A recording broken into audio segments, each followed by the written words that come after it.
القصة بتبدأ بمركب صغيرة ماشية في نص البحر وراكب فيها اتنين، واحد اسمه ليند والتاني ليونيل. وهم ماشيين كده بيطلع لهم من المية وحش ضخم جدا شكله غريب ومخيف.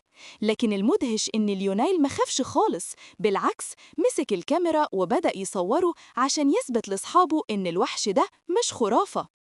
ليونيل حاول يربط الوحش وينزل معاه تحت المية عشان يدرسه، لكن الخطة ما نجحتش والوحش رماهم هما الاتنين على الشط والكاميرا اتكسرت. بعد اللي حصل ليند قرر يسيب الشغل مع ليونيل وقدم استقالته لأنه خاف يكمل معاه. لكن بعد فترة ليونيل جاله جواب غامض مكتوب فيه إن في وحش أسطوري موجود في واشنطن ولازم يروح يشوفه بنفسه. ليونيل اللي دايما كان بيحب المغامرات اتحمس جدا وقرر يروح فورا. قبل ما يسافر راح لنادي المغامرين، لكن رئيس النادي قال له إن المكان ده للأعضاء بس، ولو عايز ينضم لازم يثبت بالدليل إنه شاف حاجة حقيقية. ليونيل طلع لهم حفرية غريبة شكلها رجل ضخمة جدا وقال إنها لرجل عملاق اسمه ساسكواتش، وإن في تقارير بتأكد إن ده مش إنسان ولا قرد بل مخلوق بين الاتنين. وراه صور وشرح لهم، لكنه اتفاجئ إن رئيس النادي رفض كلامه بل وكسر الحفرية قدام الكل.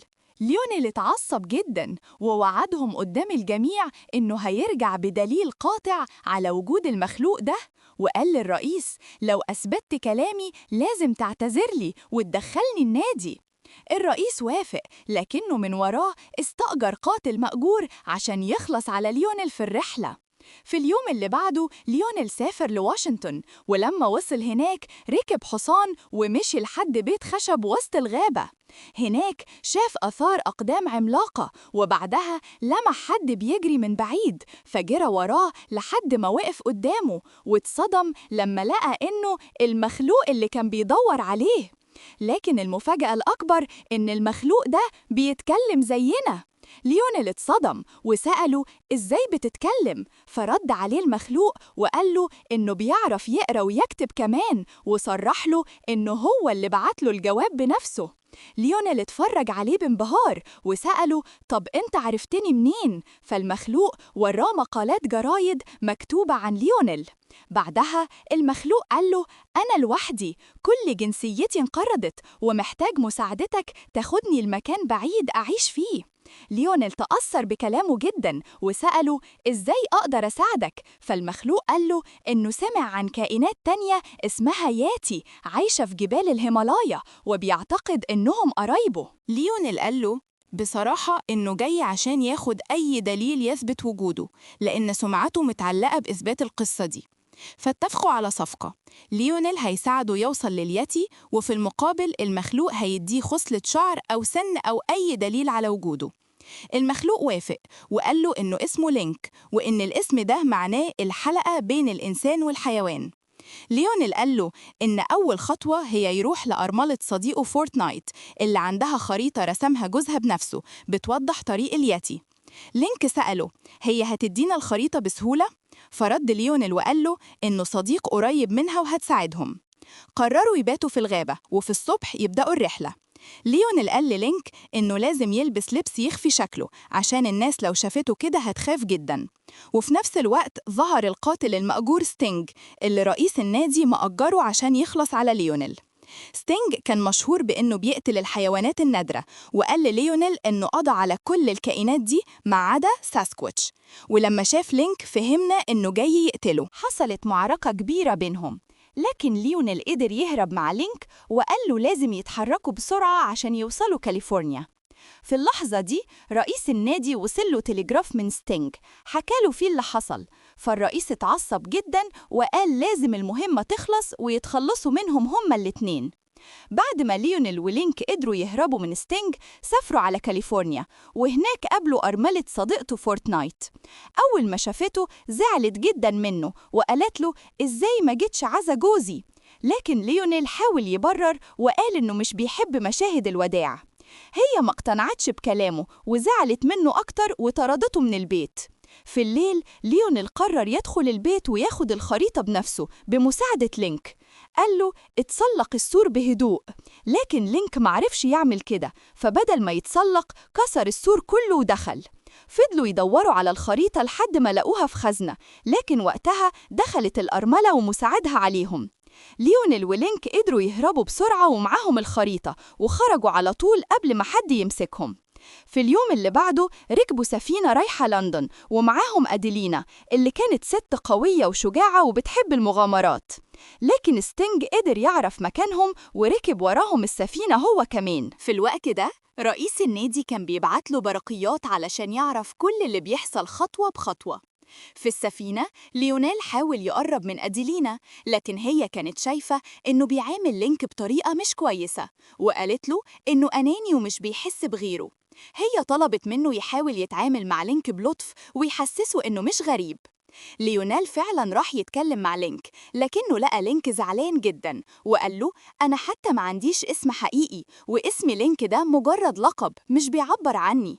ليونيل قال له طب اختار اسم جديد بنفسك. لينك فكر وقال إنه عايز يتسمى سوزان، وقال إنه الاسم ده تابع لأول مستكشفة شافته زمان وما خافتش منه ولا صرخت، فقرر يحتفظ باسمها. في الوقت ده ستينج راح لأديلينا وبدأ يهدد ليونيل، لكن ليونيل هجم عليه وحصل بينهم خناق شديد جدا. لينك حاول يساعد، لكن السفينة كانت بتتهز وأديلينا وقعت في البحر. لينك نط بسرعة وأنقذها قبل ما تغرق، وفي نفس اللحظة ليونيل كان بيهرب من ستينج وركب مركب صغيرة هو ولينك وأديلينا، وسابوا السفينة وراهم وكملوا الرحلة. بعد أيام وصلوا مكان بعيد جدا في الغابة، وهناك قابلوا ست عجوز اسمها جاما. ليونيل سألها عن المكان المفقود اللي عايشة فيه قبيلة الياتي. الست قالت له إن المكان ده مش مفقود، لكن مخفي عن قصد، وإنه مش للبشر ومش لازم يدخلوه. لينك دخل في الكلام وقال هو فعلا مش للبشر، بس أنا مش بشر، وقام خالع هدومه، ولما الست شافته اتصدمت ووقعت مغمى عليها. بعد ما فاقت فهمت إن قصته حقيقية ووافقت تساعدهم يوصلوا للمكان. بعدها بشوية وصل ستينج ورئيس النادي عند الست العجوز، وهددوها لو ما قالتش مكان ليونيل هيقتلوا حفيدها الصغير، فاضطرت تقول لهم هم راحوا فين. ليونيل ولينك وأديلينا كملوا طريقهم وسط عاصفة ثلجية لحد ما وصلوا فعلا لمملكة الياتي، لكن أول ما وصلوا الحراس قبضوا عليهم وودوهم للملكة. الملكة بصت لهم وسألتهم انتوا جايين هنا ليه؟ فبدأ لينك يتكلم ويقول انه جاي يدور على قرايبه، لكن الملكة قالت له انت مش قرايبنا، انت عار علينا ومش هتعيش معانا، وأمرت الحراس ياخدوهم ويرموهم في حفرة عميقة مستحيل يطلعوا منها.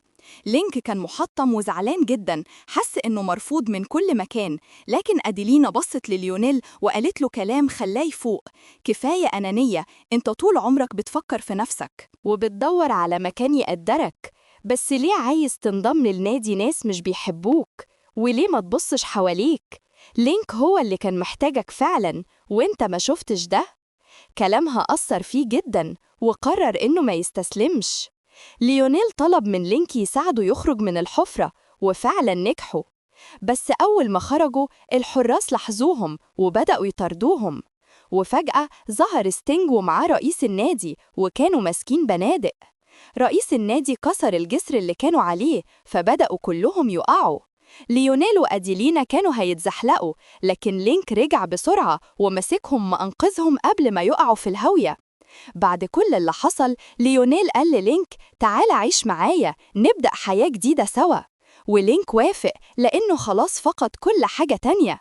أما أديلينا ودعتهم وسافرت على السفينة راجعة لندن وسابتهم يكملوا حياتهم الجديدة سوا. وقبل ما تمشوا عندي ليكم سؤال بسيط كده، مين هو أول من أسلم من الصبيان؟ اكتبوا لي إجاباتكم في التعليقات تحت ونشوف مين اللي عارفها. وكده يا جماعة نكون وصلنا لنهاية الفيديو، يا رب تكونوا استفدتوا واستمتعتوا.